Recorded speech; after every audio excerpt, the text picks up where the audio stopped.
All right, welcome back to U.S. History Lecture Videos. I'm Mrs. Richardson. Today we're going to briefly talk about the 1929 stock market crash, so solidly into the 1920s and about to be into the 1930s. Today we'll identify the causes of the stock market crash of 1829 and look at the weaknesses in the economy that resulted going from America's economy to spiral from prosperity to depression so quickly. Blah, blah, blah, blah. And we're going to look at how the stock market crash impacted different groups of America.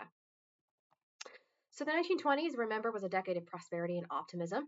Stock market speculation and easy credit fueled economic growth. And then in October of 1929, the stock market crashed, which is usually seen as the beginning of the Great Depression. So what was stock market speculation? How did the stock market crash? That's what we're going to briefly talk about. Over speculation in stocks, bought on margin. What this means is that there was very little regulation of the stock market. Remember, so stock is a piece of a public company. To invest in the stock market means you are buying a stock, which is a piece of a company. As that company increases in worth, so does the value of your stock, which theoretically earns you money. You can also lose money if the value of the stock goes down.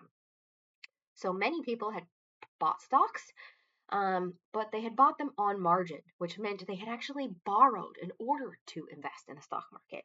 And so when the stock market crashed and the stocks lost their value, not only did people lose the money that they had invested in stocks, but they had borrowed that money. And so now they were trapped in debt. And the reason why this basically was allowed to happen was a lack of regulation on banks and the stock market and an uneven distribution of wealth. 80% of Americans had little savings, so they borrowed in order to invest because they were mostly made to believe that things could only go up.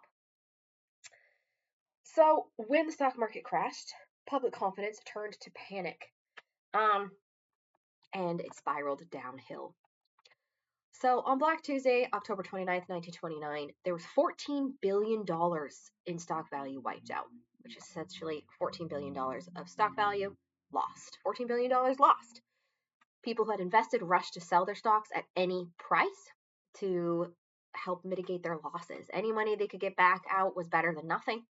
So everybody rushed to sell their stocks all at once, and the banks demanded repayment of loans used to buy stocks. A lot of people lost their entire life savings in just a few minutes. They had lost all the money they had put into the stocks, and many people had borrowed, so now they were in debt as well, with no way to pay that debt off. In the aftermath, the stock market lost half its value in 2 months. Banks went out of business because their investments became worthless. They called in all these loans, and people couldn't afford to pay them. The banks that did survive called in their loans and stopped lending, and this drastically slowed down the economy. Businesses couldn't get credit or borrow anymore all of a sudden in order to operate, and people who had lost their savings stopped spending money, which hurts businesses. If business isn't selling their product because people have stopped purchasing their product, that business is going to start making less money. And so this led to this downhill spiral of businesses going out of business. And when a business went out of business, the people who worked there lost their jobs. And then, of course, if you've lost your job and you can't borrow, then you're not going to spend any money as well. And so it perpetuates this cycle.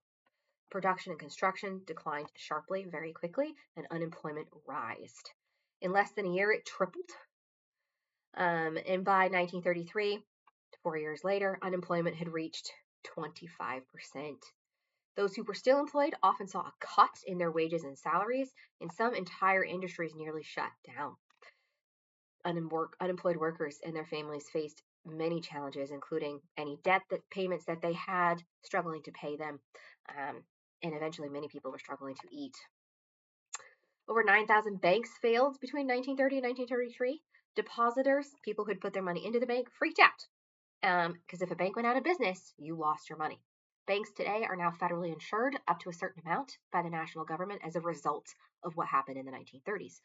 People did not want to lose whatever money they had left, so they took all of their money out of the banks. As a result, banks had no money to lend and earn interest on, and they went out of business.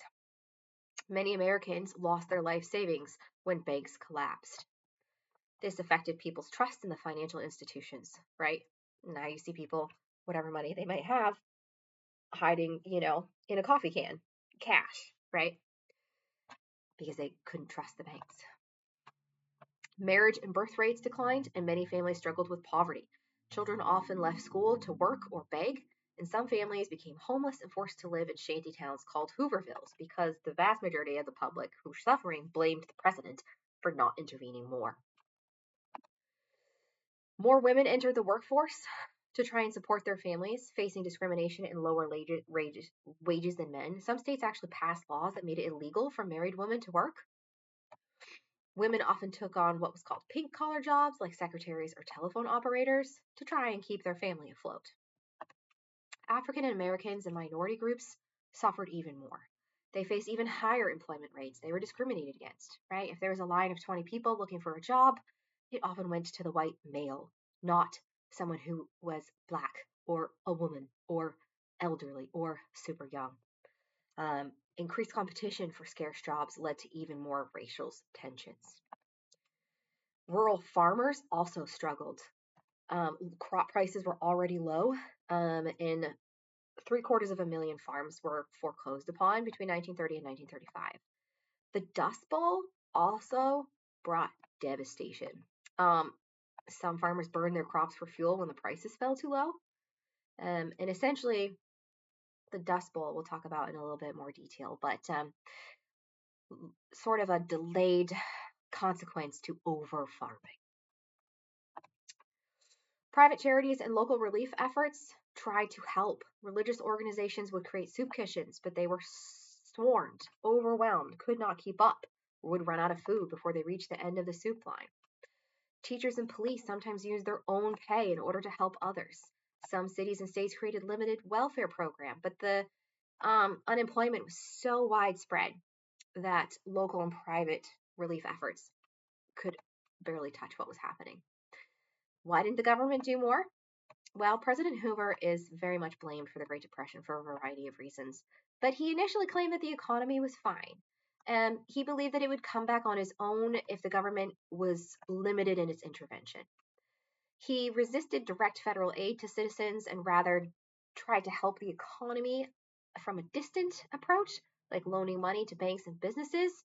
And ultimately, this was just insufficient to deal with the crisis. Things that he tried to do to help were so delayed in providing change that people were starving in the meantime. Now, the Great Depression ultimately lasted over a decade, and we'll talk about this later on, but essentially it didn't fully end until World War II. World War II is what effectively ended the Great Depression. And so America drastically changed during this time period. There were major financial reforms, social programs. We're going to talk about the New Deal and the Second New Deal in a little bit, and all of the laws and legislation and programs that a different president put in place to try and keep people employed, to boost the economy, and keep the American people from literally starving to death. Um, People were sometimes choosing which day each child got fed because they couldn't afford to feed all of their children on the same day. That is how bad the Great Depression was.